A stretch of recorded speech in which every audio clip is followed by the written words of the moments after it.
এখন ঘড়িতে সময় প্রায় 11:10। আমি আর আমার বন্ধু জাহিদুর রহমান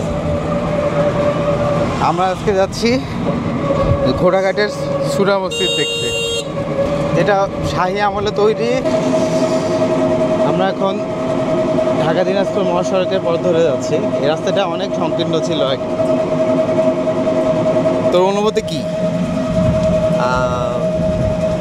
বিশেষভাবে বলবো একটাই, এটা শাহী আমলের একটি অনেক আলোচিত মসজিদ, যেটা আমাদের দিনাজপুর জেলার মধ্যে সবাই প্রায় চেনে এবং দেখছে। আমিও সেই জায়গাতেই যাচ্ছি, এই কারণে ভালো লাগতেছে। আর ভালো লাগার ভিতরে সবচাইতে মূল যে বিষয়টা, সেটা হচ্ছে আমি একদম নামাজ মুহূর্তে সেখানে যাচ্ছি, যেখানে গিয়ে আমি নামাজটা আদায় করতে পারবো জোহরের। আর বাকিটা হয়তো ওখানে যাওয়ার পরে বলতে পারবো।